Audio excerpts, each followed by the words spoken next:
जिस तरह से दो लोगों के बीच में सेक्स होने से पहले फोरप्ले जरूरी होता है, सेम उसी तरह से सेक्स होने के बाद आफ्टर प्ले भी जरूरी होता है। अब ये फोरप्ले क्या होता है? फोरप्ले मतलब सेक्स करने से पहले अपनी बॉडी को सेक्सुअल एक्टिविटी के लिए रेडी करना। आफ्टर प्ले अपनी बॉडी को सेक्स करने के बाद कूल डाउन मोड पर लेकर आना। और उस दौरान ये जरूरी होता है कि आप अपने पार्टनर के साथ नाइसली बिहेव करें। जितना अपनापन आपने सेक्सुअल एक्ट करते हुए दिखाया, उतना ही ज्यादा अपनापन आप सेक्स के बाद अपने पार्टनर को जाहिर करें। लेकिन होता एकदम इसका उल्टा ही है। जहां सेक्स खत्म होता है कि दोनों ही एक दूसरे को झटक कर दूर बैठ जाते हैं। एक होता है कि मोबाइल फोन में लग जाता है, दूसरा करवट पलट के सो जाता है। ये चीज ज्यादातर आदमी में देखी जाती है कि आदमी जो होते हैं बहुत ही जल्दी मूव ऑन कर जाते हैं और ऐसा लगता ही नहीं कि कुछ हुआ भी है दोनों के बीच में। और औरत हमेशा इसी चीज से परेशान रहती है कि यार तुम तो बस एक तरफ साइड हो जाते हो करने के बाद, लगता ही नहीं कि हम दोनों अभी कुछ कर भी रहे थे। ये हर दूसरी औरत की शिकायत होती है अपने हस्बैंड से। तो आज हम इसी चीज के ऊपर बात करेंगे कि सेक्स करने के बाद आपको अपने पार्टनर से किस तरह से बिहेव करना है।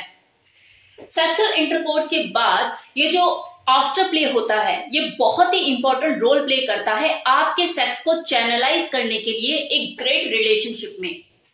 ये बहुत ही स्पेशल मोमेंट होते हैं जिस दौरान आप अपने पार्टनर को ये एहसास करा सकते हैं कि how much you are important for me after sex.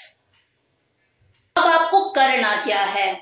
Intercourse एक बार ओवर हो जाने के बाद अपने पार्टनर के साथ बेड पर लेटे रहिए। अगर यूरिन का प्रेशर कुछ ज्यादा ही हो रहा है तो यूरिन पास आउट करके आ जाइए, लेकिन उसके बाद दोबारा अपने पार्टनर के साथ लेट जाइए। Enjoy that moment, feel that moment. Phone sex करने से पहले उठाकर एक तरफ पटक दिया था ना, मत उठाइए, मत भागो फोन के पीछे। कोई इमरजेंसी कॉल नहीं आने वाली, किसी को लेबर पेन नहीं उठने वाले, तो be relax. So enjoy that moment. अगर आपके अभी कोई बच्चा नहीं है फिर तो आप उस टाइम को फ्रीली एंजॉय कर सकते हो, उस साइलेंस को फील कर सकते हो। एक दूसरे को कडल कीजिए, हग कीजिए। देखिए, जब दो लोग आफ्टर प्ले नहीं करते हैं सेक्सुअल इंटरकोर्स के बाद, तो उनकी जिंदगी में डिस्टेंस क्रिएट होने लग जाता है। तो उस डिस्टेंस को कम करने के लिए आफ्टर प्ले बहुत ही इंपॉर्टेंट रोल प्ले करता है। ये ना केवल आपकी फिजिकल बॉन्डिंग को बनाता है बल्कि इमोशनल बॉन्डिंग को भी एनहांस करता है। फिजिकल अफेक्शन बहुत ज्यादा जरूरी होता है सेक्स हो जाने के बाद। और जो लोग ये नहीं करते हैं उनके पार्टनर को एक गलत आइडिया जाता है कि यार ये ना बस मेरे पास अपने रिक्वायरमेंट पूरी करने के लिए आता है, इसे मुझसे कोई ऐसी चाह नहीं है, कुछ ऐसा अफेक्शन नहीं है। मुझे पता नहीं ऐसा क्यों लगता है कि जैसे हमारे बीच में प्यार जैसी कोई चीज ही नहीं है। तो उस वक्त अपने पार्टनर को इस बात का एहसास दिलाना बहुत जरूरी हो जाता है कि तुम मेरे लिए अभी भी उतनी इंपॉर्टेंट हो जितना सेक्स करने से पहले थी। सेक्स करने के बाद भी मेरा एहसास तुम्हारे लिए कम नहीं हुआ। एक चीज का हमेशा ध्यान रखिए कि एक औरत को सेक्स हो जाने के बाद कूल डाउन होने में टाइम लगता है as per comparison of man.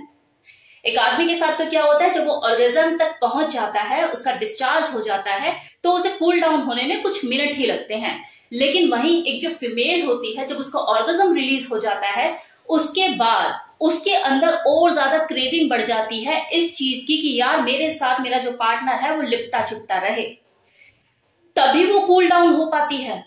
अब ऐसा क्यों है उसके साथ? क्योंकि इसकी संरचना ही ऐसी है, उसे कुदरत ने डिजाइन ही ऐसे किया, उसका सिस्टम ही यही है। तो ऐसे में उसको कूल डाउन होने में मदद कौन करेगा? आप। अब होना तो क्या चाहिए कि एक फीमेल का जो मूड है वो खुश होना चाहिए कि हाँ उसने ऑर्गेज्म रिलीज किया, अब वो सेटिस्फाइड है, उसका डिस्चार्ज हो गया, उसे खुश होना चाहिए। लेकिन होता इसका उल्टा है। मैक्सिमम फीमेल का सेक्स हो जाने के बाद मूड अच्छा होने की बजाय खराब हो जाता है, क्योंकि वो इंटीमेसी फील ही नहीं कर पा रही होती है अपने पार्टनर के साथ। इसलिए एक हेल्दी रिलेशनशिप दो लोगों के बीच में डेवलप होने के लिए आफ्टर प्ले जरूरी है। ये आपके म्यूचुअल अंडरस्टैंडिंग और म्यूचुअल बॉन्ड को मजबूत करने में मदद करता है। और देखो, ये जरूरी नहीं है कि आपको ये एहसास दिलाने के लिए कि वो आपके लिए कितना इंपॉर्टेंट है या कितनी इंपॉर्टेंट है, आपको उससे कॉन्वर्सेशन करनी ही करनी है, शब्द बोलने ही बोलने हैं। आप उस साइलेंस को महसूस कीजिए। शांत माहौल में उसकी धड़कनें बहुत कुछ कह रही होती हैं। आपने कभी सर रख के चेस्ट पे सुना है? देखिए, ये राज की बात है कि कोई भी जो फीमेल होती है वो अंदर से इस बात को चाहती ही नहीं है कि सेक्स कंप्लीट हो जाने के बाद मेरा जो पार्टनर है, मेरा जो हस्बैंड है, वो बेड को छोड़कर भाग चले। वो ना तो खुद बेड को छोड़ना चाहती है और ना ये चाहती है कि मेरा जो हस्बैंड है वो बेड को छोड़े। तो वो यही चाहती है कि वो रिलैक्स मोड पर रहे और उसके साथ लिपटा चिपटी करता रहे। तो उस वक्त वो आपसे आपका टाइम चाहती है, आपका फील चाहती है, वो सेंसुअल टच चाहती है। उस वक्त आपको चाहिए कि आप उसे फीदर टच दें, एक सेंसुअल टच दें, उसकी बॉडी को फील करें, फिंगर से उसकी पूरी बॉडी को सहलाएं। ऐसे धीरे धीरे आफ्टर प्ले करते करते करते करते सेकंड राउंड के लिए आप कब तैयार कर देंगे उसे पता भी नहीं लगेगा। और आपका जो किया गया आफ्टर प्ले है वो कब फोर प्ले में कन्वर्ट हो गया उसे पता ही नहीं लगेगा। And she is ready again for second round. Research भी ये कहती है कि एक औरत को सेक्सुअल इंटरकोर्स से ज्यादा फोर प्ले और आफ्टर प्ले में मजा आता है। मतलब उसे जितना लिपटने चिपटने में, किसिंग में, फ्रॉटेज में मजा आता है, इतना उसे इंटरकोर्स में मजा नहीं आता। वहां जाके तो कहानी खत्म हो जाती है। और वैसे भी कहते हैं ना कि सफर का मजा होता है, मंजिल तक पहुंच गए तो उसके बाद तो कहानी खत्म होगी ना, उसके बाद तो दी एंड है। तो जो सफर का मजा होता है वो मंजिल में पहुंचने के बाद नहीं होता। अब वो है ना कि सेक्स जो है अपने आप में एक्सरसाइज है, और जब भी आप कोई फिजिकल एक्सरसाइज करते हैं तो आपकी एनर्जी लूज होती है, आप टायर्ड भी होते हैं और उस वक्त आपको भूख भी लगती है। तो जब आपको भूख लगती है, आप हंग्री कुछ ऐसा फील करते हैं, तो अपने खाने के लिए भी कुछ अरेंजमेंट करके रखिए। ज्यादा हैवी नहीं लेकिन हल्का फुल्का, खुद भी खाइए और अपने पार्टनर को भी ऑफर कीजिए। ये चीज उसको और प्लेजर देगी और उसे फील गुड का एहसास कराएगी कि मेरे जो पार्टनर है उसे मेरा कितना ख्याल है, कितना केयरिंग एटीट्यूड है। ये छोटी छोटी चीजों का ध्यान रखिए।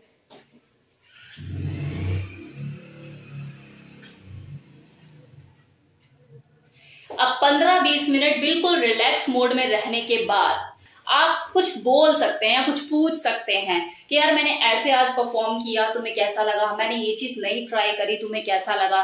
क्या चीज अच्छी लगी, क्या नहीं अच्छी लगी? अब यहाँ पर एक चीज का ध्यान देना है, ये कोई क्रिटिसिज्म का टाइम नहीं है। आपको कोई नंबर नहीं देने, रेट नहीं करना है आपको कि हाँ ये ऐसा था, ये वैसा था। वहां पर वो बहस वाली चीजें नहीं करनी है। जस्ट जर्नल एक ओपिनियन, जस्ट जर्नल एक ओपिनियन वो आपसे पूछ रहा है, आपको भी जर्नल ओपिनियन ही देना है। वहां कोई बहसबाजी नहीं करनी है, एक दूसरे को साबित नहीं करना है, राइट? अगली बार और अच्छे से हो जाएगा, उसमें क्या है। अब जब चलो अब बेड पे से उठने का टाइम आ गया है दोनों का, तो अगर आप अकेले रहते हैं, कोई आपके साथ नहीं है, सेपरेट रहते हैं, बच्चे भी नहीं है, तो आप इस मोमेंट को और अच्छा स्पेशल बना सकते हैं अपने इस आफ्टर प्ले को। साथ में स्टीम शावर लीजिए, सर्दी है तो स्टीम शावर, गर्मी है तो ठंडे पानी से, और एक दूसरे के साथ वो टाइम स्पेंड कीजिए। नहाइए, बाथ टब है तो बाथ टब में, अदरवाइज शावर लीजिए एक दूसरे के साथ। अब क्या है ना कि छोटे बच्चों को तो बहुत नहलाया होगा, बड़े बच्चों को नहलाने का एक्सपीरियंस लीजिए, स्क्रब कीजिए एक दूसरे को, देखिए कैसा लगता है। ये एक दूसरे के साथ शावर में नहाना, ये भी एक तरह का एक्सपीरियंस होता है, बहुत ही प्लेजरेबल होता है। अब ऐसा तो नहीं है ना कि बारिश आपके मूड बनने का वेट करेगी। ऐसे में अगर आप सेक्स के बाद आफ्टर प्ले पर भी ध्यान देते हैं तो आप खुद देखेंगे कि आपका जो रिलेशनशिप है वो किस लेवल पे पहुंच जाएगा। इन कंक्लूजन, अगर सेक्स आपके लिए एक लॉन्ग डिस्टेंस रेस है तो उसे जीतने के लिए जो फोर प्ले है वो आपका वार्म अप है, जो सेक्सुअल एक्टिविटी है, जो सेक्सुअल सेशन है वो अपने आप में ही आपकी रेस है, और जो आफ्टर प्ले है वो आपका कूल डाउन है। और अगर आप इस तरह से इन चीजों को देखते हो तो आपको आफ्टर प्ले की अपने आप में ही बहुत इंपॉर्टेंस नजर आएगी। तो मेरी तरफ से इतना ही इस वीडियो में, जिसमें मैंने आफ्टर प्ले के बारे में आपको बताया।